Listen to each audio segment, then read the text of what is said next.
Welcome to BGC Beloved Podcast,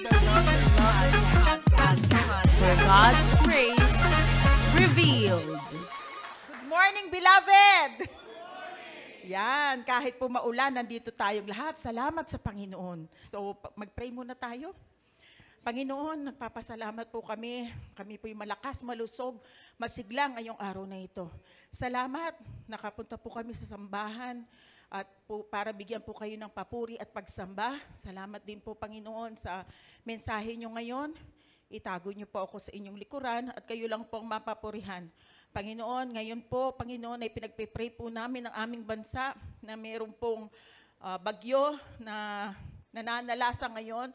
Nandoon po ngayon sa Bicol Region. Panalangin po namin na matunaw na ang bagyo na ito. Sa pangalan ni Jesus, bagyo, matunaw ka in Jesus' name. Lord, tulungan niyo po ang mga kababayan namin na ngayon po, Panginoon, ay sinasalanta ng bagyo. Nawa po, wala pong mamatay. Tulungan niyo po sila, Panginoon, bigyan niyo po sila ng lakas. At dalangin po namin na bumangga ito sa mga bundok para po, Panginoon, tuluyan na itong mawasak. Salamat po at hindi na po ito makakapinsala. Ingatan niyo po ang bawat isa, maski po, Panginoon, ang mga kapatiran namin na wala rito. Salamat po, Panginoon. Sa inyo po lahat ng papuri at pagsamba sa pangalan ni Jesus. Ang lahat ay magsabi ng Amen. Palakpakan na muna natin, Lord. Yan. So, ngayon po ay pang part 3 na po natin ng kasama. Sabihin nyo nga, kasama. Ayan. O, ang kanta din natin, o ang Christmas song din natin ay kasama. Kahit wala yung ibang kapatiran dito, sila ay ating kasama. Kahit nasa ibang bansa, meron tayong mga kapatiran na nasa ibang bansa, sila rin ay ating kasama. At ang red string na yan, nagsisimbolize saan? Sa blood ni Jesus o sa tinapos na gawa ni Jesus. Yan ang marker ng ating simbahan. At itinataas natin dito ay ang Panginoong Jesus. Amen? At palambing, kahit po sinabi na po ni Brother Gilbert na i-share yung ating song, pakinggan naman natin, no? At i-share sa mga kaibigan. Palambing po, maririnig nyo yan sa Spotify, YouTube, at saka Apple. Sino pa po hindi pa nakapakinig? Yan, praise the Lord. Lahat po ay nakapakinig na. Hallelujah. Okay, ngayon po ay nasa part 3 na po tayo at ang part 1 ay tinalakay po ni Pastora Rems. Okay, ang title nun ay God's Promise, the Arrival of Emmanuel. Ang Emmanuel po ay, ang ibig sabihin ay ano? God with us. Nakikinig galing. Part 2 naman ay tinalakay ko last week. Ang title ay Eternal Life, God's Gift that Lasts Forever, no? Ang regalo na panghabang buhay. At ang ano natin diyan ay John chapter 3 verse 16. Okay, sabi diyan, for God so loved the world that he gave his one and only son, that whoever believes in him shall not perish but have eternal life. At yung eternal life diyan sa Greek word ay Zoe, meaning the God kind of life. Kapag ang tao wala pa kay Kristo, ano ang life niya? Bios. Ang bios, doon ang gagaling ang word na biology, living organism. So pag bios ang life ng isang tao, ibig sabihin siya ay malayo sa Diyos. Wala siyang koneksyon sa Diyos. Ang kanyang espiritu ay tinatawag sa Bible sa Ephesians chapter 2 verse 1 na patay, dead, necros, no? Kaya nung tinanggap na ng tao ang Panginoong Jesus, ang kanyang espiritu ay nabuhay. Yun ang Zoe. Kaya sa loob ng born again spirit ng tao, next slide, nandoon ang spirito ng Diyos. Pinanahanan na ng Holy Spirit. Di ba naalternaan nyo yung series natin ng Pogi? presence of God inside. Nung naging holy and righteous na ang ating espiritu, nandiyan na rin ang Holy Spirit. Hindi ka na malulungkot. Hindi ka na matatakot. Every challenges of your life, may kasama ka pala. You are not alone. No, ba't ginaganon ko? Tapikin mo yung katabi mo. You are not alone. Diba? Kasama mo ang Diyos. Kasama natin ang Diyos. Kanina gusto kong magbugi eh. Oh. Pero talagang kasama natin ang Diyos sa lahat ng pagkakataon. Hindi niya tayo iiwan. Bakit? Actually, nasa loob ng born again spirit natin na Holy Spirit eh.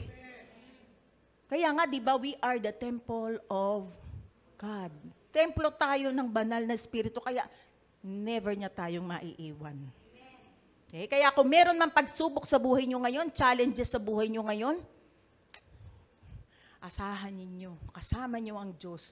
Dadaan ka lang, mau-overcome mo, successful pa. We are on the winning side. Sabi, Amen. Receive His peace and comfort daily. No, yung kapayapaan ng Diyos. No? Kasi alam mo, pag kami takot ka, hindi ka payapa eh. Tama ba? Pagka meron kang alalahanin, yung utak mo andar ng andar. Ano ba yun? Nagwo-worry ako, ano ba yan? Parang hindi ka makatulog. Hanggang makikita mo yung mukha mo, parang ng humuhulas ng ganyan. Bakit? Hindi ako nakatulog eh, nag-aalala ako eh. Oh, wala sa iyo yung kapayapaan ng Diyos kapag ganun.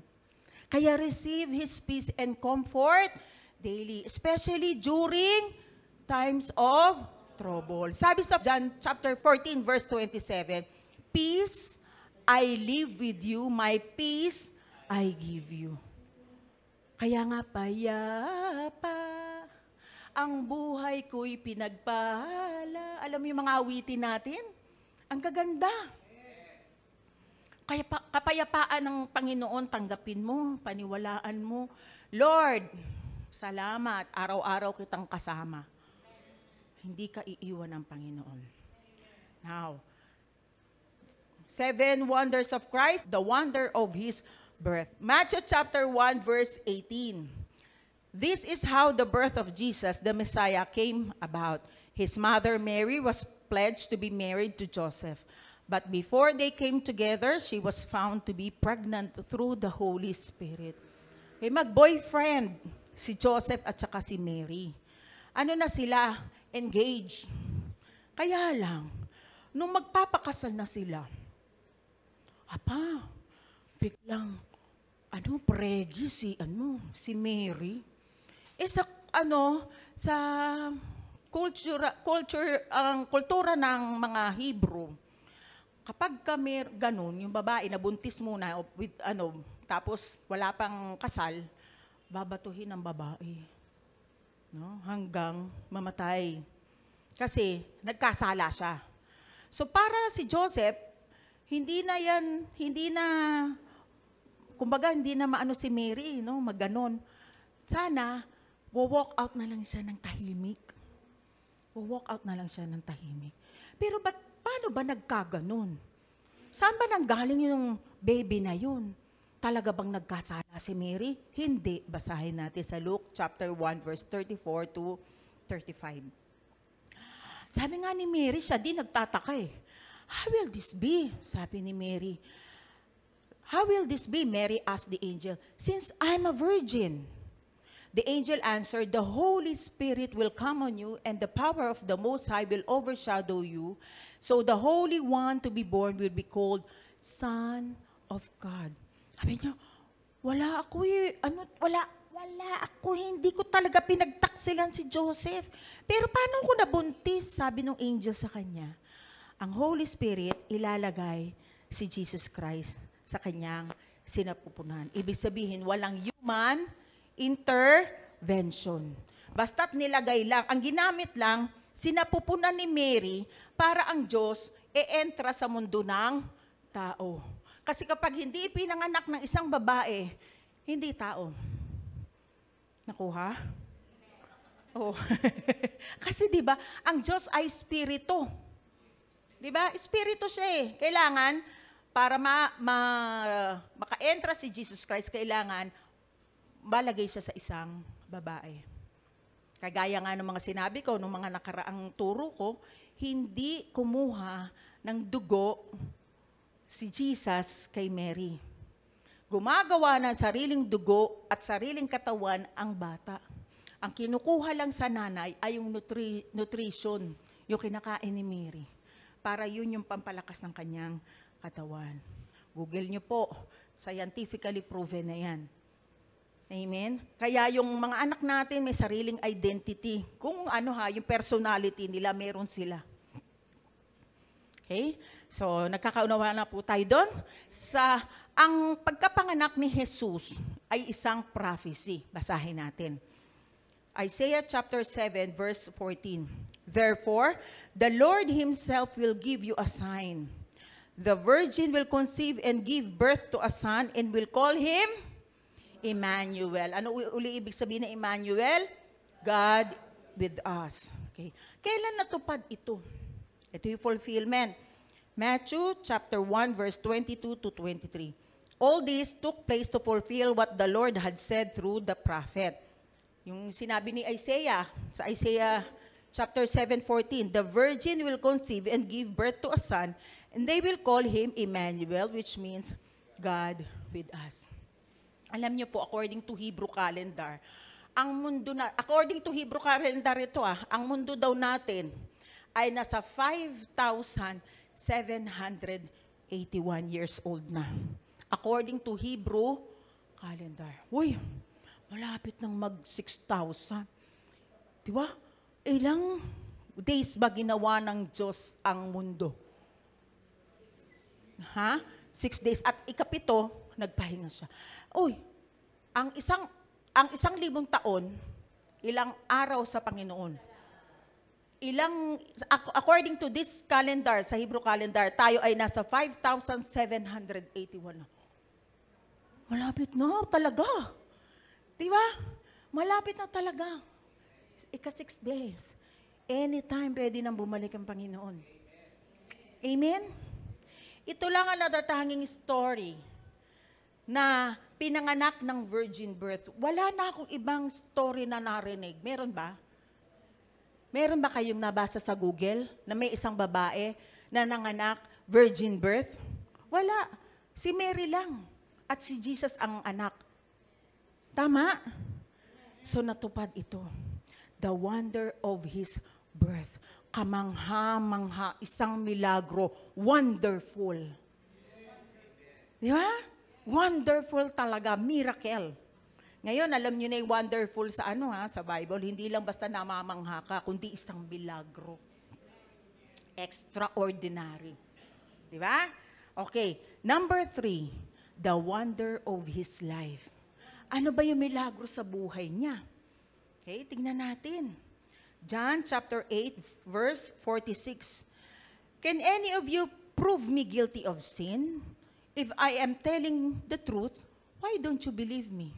Sabi niya. Noon kasi, inaakusahan si Jesus. Sabi niya, sino makakapagsabi na ako'y guilty sa kasalanan? Alam niyo po ba kung ano yung wonder sa buhay ni Kristo? Siya ay hindi kasalanan. Kasi walang human intervention eh. Walang dugo. Kasi ang tao, pinanganak na makasalanan na agad eh. Tama? Pero si Jesus, dahil walang human intervention, hindi siya makasalanan. Wala rin siyang kasalanan. Hindi rin siya nagkasala. He knew no sin. Okay, patunayan natin yan sa mga verses.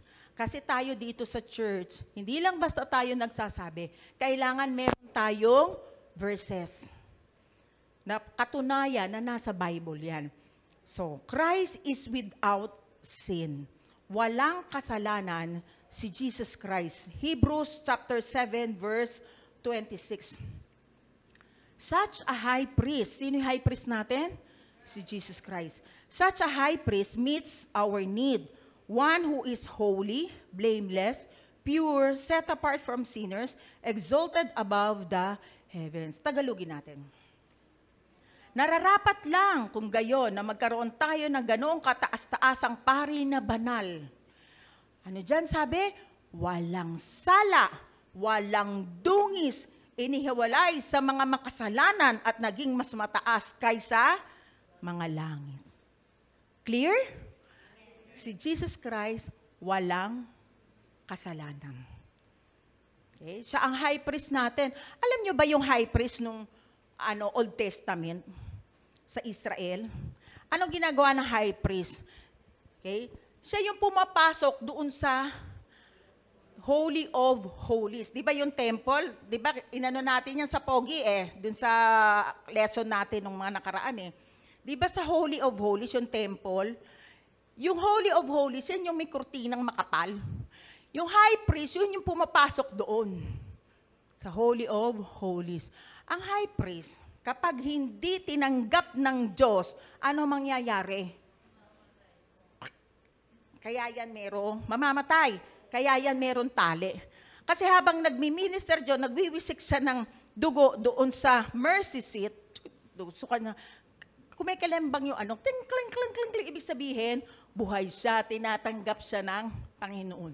Pero pag wala nang kling, kling, kling, wala nang ganon, ihilahin na lang siya palabas. Ibig sabihin, walang blessing sa Israel ng isang taon. Kasi hindi tinanggap yung alay ng high priest. Tao yun Pwedeng, hindi siya perfect. Pero ang high priest natin, sino? Si Jesus Christ. Perfect. High priest, perfect. Ibig sabihin, walang panahon na hindi tayo ibibless ng Lord. Daging tumatanggap tayo ng pabor mula sa Panginoon dahil ang high priest natin ay si Jesus Christ. Dahil si Jesus Christ ay perfect. Amen? Napakaganda talaga ng scripture. Next, Christ without sin, another verse. 1 John chapter 3 verse 5. And you know that Jesus came to take away our sins and there is no sin in Him. Nalaman ninyo na nahayag ang anak upang alisin ang mga kasalanan at sa Kanya ay walang kasalanang matatagpuan. Walang kasalanan. Kaya perfect na alay ang Panginoon para tayo ay i-redeem. Kaya sa Kanya lang tayo mananampalataya talaga kasi nagfe-fail ang tao. Pero si Jesus Christ, perfect. Amen? Now, ang sabi pa dyan, Christ knew no sin. Wala siyang alam na kasalanan. 2 Corinthians chapter 5 verse 21. For He made Him who knew no sin. Wala siyang alam na kasalanan. Wala siyang alam na kasalanan to be sin for us. Pero naging kasalanan siya. Wala siyang alam na kasalanan, pero naging kasalanan siya. That we might become the righteousness of God in Him. Kailan siya naging kasalanan? Divine exchange. Walang kasalanan o walang alam na kasalanan si Jesucristo, pero naging kasalanan nung napako siya sa krus. Dahil yung righteousness ni Jesus Christ lumipat sa atin. At ang kasalanan natin lumipat sa Kanya. Tingnan nyo, pati ang motor nagdidiwang. Amen? Diba?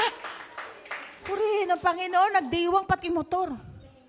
Oo, walang kasalanan, walang alam na kasalanan si Jesus Christ. Pero nung nagkaroon ng divine exchange, yung kasalanan natin lumipat sa Kanya. Kaya siya, sinabi diyan, to be sin for us, that we might become the righteousness of God in Him. Naging righteous tayo dahil sa ginawa ni Kristo sa krus ng Kalbaryo. Amen? Amen. Jesus Christ did no sin. Wala siyang ginawang kasalanan. Napakamilagro ng buhay niya, no? Sobrang awesome, wonderful, miracle. Sabi diyan, Jesus Christ did no sin, Hebrews chapter 4 verse 15. This high priest of ours, sino yung high priest natin uli? Jesus Christ understand our weaknesses, for He faced all of the same testing we do, yet He did not sin. Kahit na anong ginawa kay Kristo noon. Inalipusta, minura, dinuraan, pinugbog, nilagyan ng koronang tinik, hinataw, penako. Pero wala. Hindi siya gumante. Tama? Sabi diyan, no? Hindi siya gumante. Kaya ano man ang kalagayan mo ngayon, naiintindihan ng Panginoon. Kung meron ka man nakagalit, sinisiraan ka, pagpasa Diyos mo. Dahil marunong ang Diyos. Ano man ang challenges mo sa buhay, dinaanan ni Kristo yan. Dinaanan ni Kristo. Yung mga worries mo, yung tinik nilagay dito sa ulo na ni Kristo para yung worries mo mabura na. Yung kapayapaan sa utak, ibinigay niya na sa iyo. Anak, ako na. Akin na, kaya ang koronang tinik tinanggap niya para sa iyo. Para sa akin. Yung mga pinagdadaanan natin, kung titignan natin yung ginawa kay Kristo, wala yun sa kalingkingan. Alam mo, yung mga challenges dito sa buhay natin, daanan lang natin. Ipagpasa Diyos natin. Lahat. Alam niya yung nararamdaman mo. Alam niya yung pinagdadaanan mo kasi dumaan din siya dyan. Amen? Next verse. Jesus Christ did no sin. Sabi diyan sa 1 Peter 2, chapter 2, verse 22, who committed no sin, nor was deceit found in His mouth. No, walang ginawang kasalanan si Jesus. Miski ang bibig niya. Hindi siya nagka-curse ng tao. Hindi niya kinurse yung mga umalipusta sa kanya. Hindi. Kasi ang namumuhay sa kanya ay pag-ibig. Ang nasa puso niya ay pagmamahal. Amen? So, paano natin i-apply sa buhay natin, sa daily lives natin, itong ginawa ni Kristo na ito, the wonders of His life? Beloved, walk. Perfect example. Perfect example talaga si Jesus Christ. Despite being tempted, Jesus remained without sin. Kahit maraming tukso, wala siyang naging kasalanan. This not only offers us a model to aspire, but also reassures us of His strength and purity. Model. Wala naman tayo ibang magiging model, kundi siya lang eh. Amen? So ano man temptation na dumating sa atin, keep your peace. Panginoon, nasa inyo ang kapayapaan ko. I am on the winning side. Now, we are fighting from victory. Not for victory. Lumalaban tayo dahil may nanalo na. Hindi tayo lumalaban para manalo. Nakuha? May nanalo na para sa atin, kaya tayo'y lumalaban. Dahil alam natin, yung katapusan, yung ending, panalo pa rin tayo. Siya ang source of strength natin, knowing that Jesus overcame every temptation, empowers us to seek His guidance and support in our own struggle. Ini-empower tayo ng Panginoon sa mga struggle natin sa buhay. Siya ang support system natin. Amen? So, ganun ka-wonderful ang buhay ni Jesus Christ. Amen ba? Now, kaya ko ba yun? Yes, kaya mo. Kasi meron kang bunga ng banal na espiritu. Sabi sa Galatians 5, di ba? Sabi dyan, nasa iyo ang love, patience, joy, self-control, kindness, goodness, ano pa ba? Peace. Kaya mo yan eh. Kasi nasa iyo na yung bunga ng banal na espiritu. Hindi mo ginagawa sa sarili mong lakas. Humuhugot ka sa bunga ng banal na espiritu. Amen ba? Now, andyan pa kayo. Okay, the 7 wonders of Christ. Number 4, the wonder of His death. So, nagsimula tayo sa kanyang nature na siya ay God. Hindi lang siya tao, kundi siya ay 100% Diyos din. The wonder of His birth, virgin birth, the wonder of His life, na wala siyang kasalanan, wala siyang alam na kasalanan, at hindi rin siya nagkasala. And number 4, the wonder of His death. Next week, to be continued. Amen? Oo, to be continued. Baka mamaya, hindi nyo alam kung ano ba i-share nyo mamaya sa dami ng mga wonderful things about Jesus Christ eh. Hinay-hinay lang. Amen? Amen. So iiwan natin ang beloved thought ngayon. Kasama ko ang Diyos, siya ang pag-ibig. Kapayapaan. Parang gusto kong kumanta. Pag-ibig, kapayapaan, aking nasumpungan. Diba? Narinig nyo na ba yung ating OBT na kasama? Kaya siya ang pag-ibig, kapayapaan, at ang biyaya ng Pasko. Amen. Palakpakan natin ang Lord. Namanghaba kayo na si Jesus Christ ay, wow, what a wonderful God, what a wonderful man. Okay, so, yumuko po tayo. Lord, thank you po. Ngayon na pag-aralan namin ang wonders, ang mga wonderful things about you. Hindi namin lubos na maisip kung paano ka namin pasasalamatan sa lahat ng mga ginawa niyo po, Panginoon, sa amin. Thank you, Jesus. Salamat, lagi ka namin kasama. Minamahal mo kami, sinasamahan niyo po kami sa bawat lakad, sa daily lives po namin. Kulang ang salitang salamat.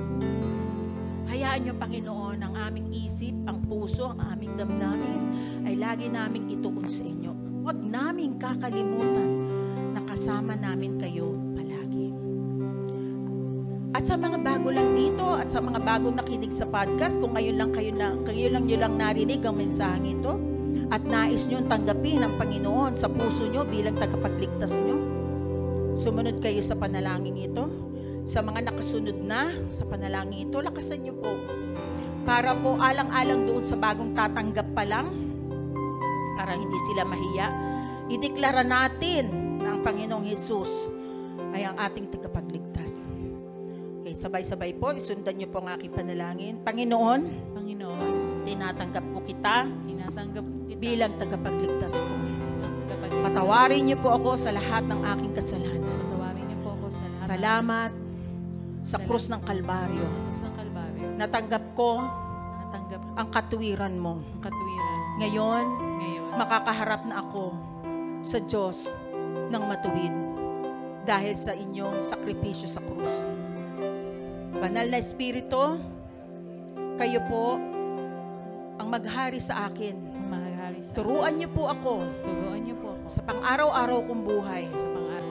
Turuan niyo po ako na makita ang kagandahan ni Jesus. Kayo po ang gumabay sa akin. Salamat po. Isulat niyo po ang pangalan ko sa aklat ng buhay. Ako na lang po ang mananalangin, Panginoon. Tayo na po tayo lahat, Panginoon. Nagpapasalamat po ako sa mga kapatiran kong ito, sa kanilang mga puso, sa kanilang mga isip. Tinanggap po nila kayo bilang Panginoon. Kaya alam po namin na ang pagpapala, ang mga pabor, ay ipinagkalob niyo na po sa bawat isa. Itong linggo na ito, iningatan niyo na po ang bawat isa. At salamat sa mga surprises na amin pong marireceive mula sa inyo. Kami po inilayo niyo na rin po sa anumang karamdaman, sa anumang disgrasya, at sa anumang panganib. Ang mga anghel ay inutusan niyo na rin po para po kami, Panginoon, ay maingatan. Hayaan niyo po, Panginoon, na mag-shine si Jesus sa buhay namin. Makita sa aming mukha, makita sa aming ugali, makita sa aming pang-araw-araw na buhay. Ang kaningningan ni Kristo. Hawakan niyo po ang mga may masakit sa inyo sa pangalan ni Jesus. Karamdaman, kung ano man ang meron sa karamdaman sa katawan ninyo, in Jesus' name. Lumayas ang lahat ng karamdaman sa katawan ninyo sa pangalan ni Jesus. By His stripes, you are healed in Jesus' name. In Jesus' name. Mga bukol, matunaw ka. Cancer cells, matunaw ka. Mga ugat na naipit, makawala ka sa pagkakaipit in Jesus' name. Mga masasakit sa katawan, mawala ka in Jesus' name. Mga tumor, matunaw ka sa pangalan ni Jesus. Mga problema, maayos ka, mawala na sa buhay namin. Mga relasyon na nagkasira-sira, ang pag-ibig ng Diyos ang bumalot sa bawat pamilya, sa bawat kaibigan. Sa pangalan ni Jesus, ang kapayapaan ay mapasa lahat. In Jesus' name, purihin ka, Panginoon, at sambahin sa pangalan ng iyong anak na si Jesus. Ang lahat ay magsabi ng Amen. Thank you for listening. This is PGC Beloved Podcast, where God's grace revealed.